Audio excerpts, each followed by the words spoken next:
No late Sunday afternoon doldrums thinking, here comes Monday. No more 3.5 hour commutes to and from work. No more endless, usually worthless meetings. I am so grateful for a pension that I'm able to live on, peace of mind, and the ability to live my retirement the way I choose. Hi, my name is Donna. Welcome to my channel. I talk about life and retirement. I retired 6 years ago on June 28th, 2019. In this video, I'd like to share with you how I created the life that I enjoy in retirement.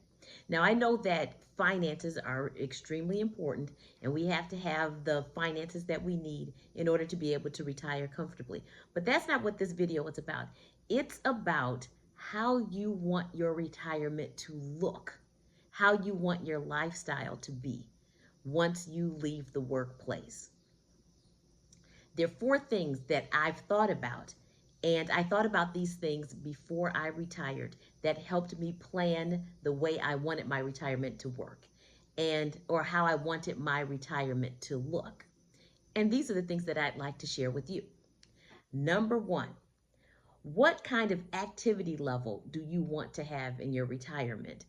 And what kind of healthy living are you interested in pursuing in retirement? These things were important to me because when I was working and the kids were young, I just didn't have time to exercise the way I wanted to. I didn't have time to go to the gym, of course. It just was a really active life, but active with work-related and child rearing activities. So in retirement, I wanted my activity level to increase. One of the things I decided that I was going to do when I retired was that I was going to walk my dog for an hour to an hour and a half every morning because I now had the time to do that. The other thing that I wanted was to live a more healthy lifestyle. I wanted to make better choices in eating, and I wanted to keep up with my physical exams. I was thinking about this actually a couple of months ago, and I was thinking about the fact that all of my physical exams have been done. I'd had my yearly physical, dental visits or exams were up to date, eye exams were up to date. I had the colonoscopy done, mammogram done, blood work done, and I was really happy to know that I was keeping up with these things. And then as far as eating is concerned, I can now better prepare meals because I have the time to do that. So I'm eating healthier. That was something that I wanted to incorporate in my lifestyle. Number two, have some educational or learning goals. What are some things that you want to do in retirement that you just didn't have time to do when you were working? For example, maybe you've always wanted to paint. You've always wanted to draw. You've wanted to learn a new language. That's where I am, learning Spanish. Or you want to learn a new instrument. Maybe you've started working or you started learning an instrument when you were young, but you didn't have time to continue it. Maybe that's something you'd like to pick up. But learn something new. Keep learning. Learning keeps your brain active. It keeps you engaged. And one of the things that I realized with just learning Spanish, I have incorporated it into my life. I don't look at learning a language as this compartmentalized thing that I do for an hour a day or 2 hours a day. I have incorporated it into the way that I live. And what I mean by that is that my phone, the language on my phone is Spanish. The language on my television is Spanish. I read, listen to, or watch something in Spanish every day. I talk to people who are Spanish speakers regularly. When I go to the store, for example, I have made it a part of my life. I think that it has helped me remember things better because I'm constantly studying it and I've incorporated it into the way that I live. Number three, social networking and community engagement. When I was working, my workplace colleagues were a part of my regular life as well because talking and seeing each other every day we were always talking about what was going on in our lives as well. So there were people whose kids were getting married. Some of the people who reported to me, they became grandparents while we were working together. People unfortunately passed away. My dad passed away while I was working. We were really integrally involved with each other's lives. We went out to dinner, we went on vacations together, we did all sorts of things together. When I retired, that social network dissipated. I spoke to some people sometimes, but I was living a different life than what they were living. Those who were still working were living. And that part of my life diminished. So you need to have some social networking in place so that when you retire, you have people you're able to relate to. Volunteer. That way you're relating to people who have a similar interest to you. My Uncle Avery belongs to this senior center near where he lives, and it is absolutely beautiful. I've been there. I went there for a celebration. He goes there twice a week because this place has so many activities for seniors. They have art classes, they have sports activities, they go out shopping, they do all sorts of things, including having a time when you can come together and have lunch if you don't have someone to eat with.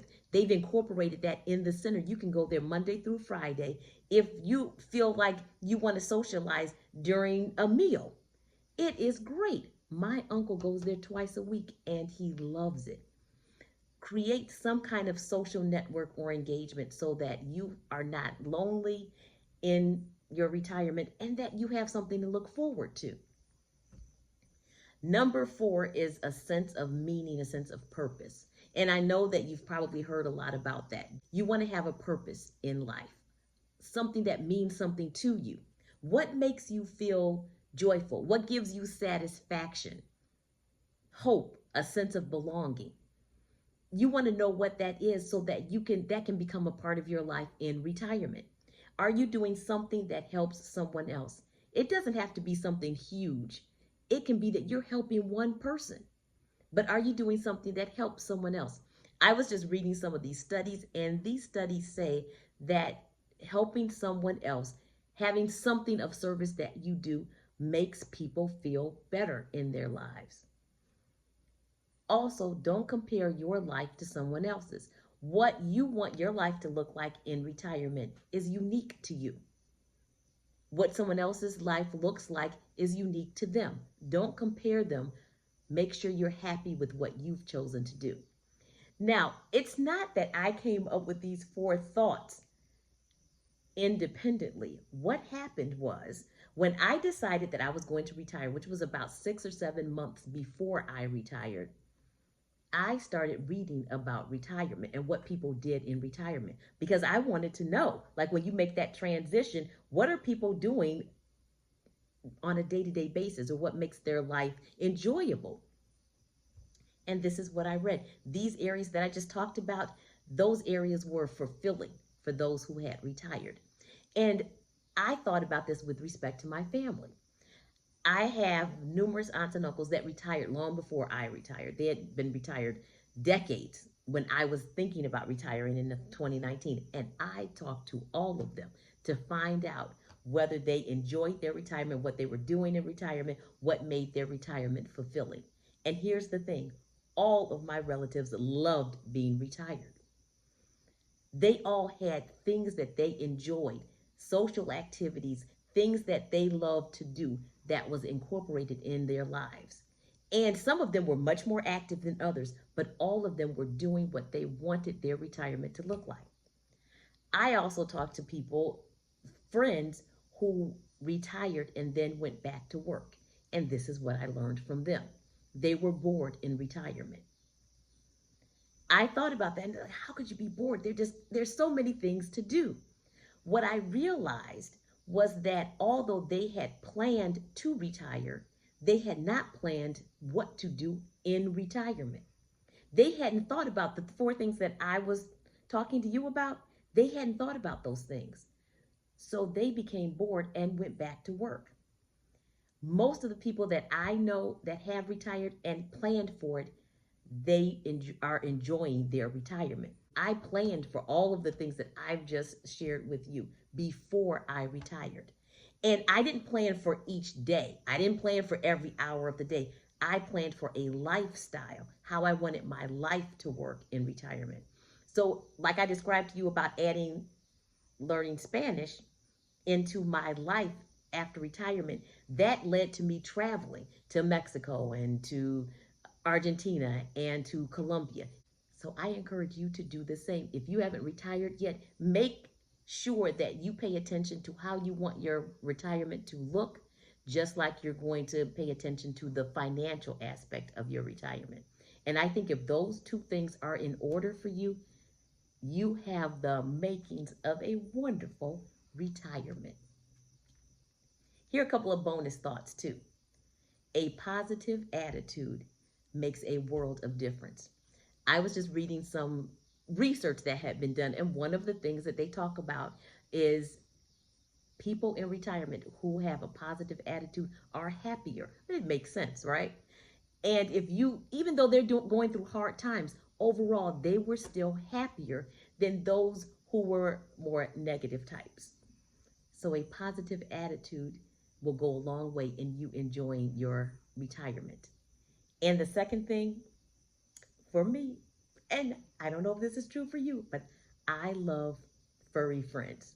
I am a dog person and I adore my Dexter. And he was and still is a part of my retirement lifestyle because I walk with him 2, 3 times a day. The morning is, like I said, an hour, hour and a half, but I also walk with him in the evenings as well. And I walk him for 30, 40 minutes in the evenings. If you like furry friends, I'm telling you, I think you'd love to have a furry friend while you are retired. Anyway, I hope that you enjoyed this video. If you did, please like it. And I'd be delighted if you subscribe to my channel. Until next time, ciao.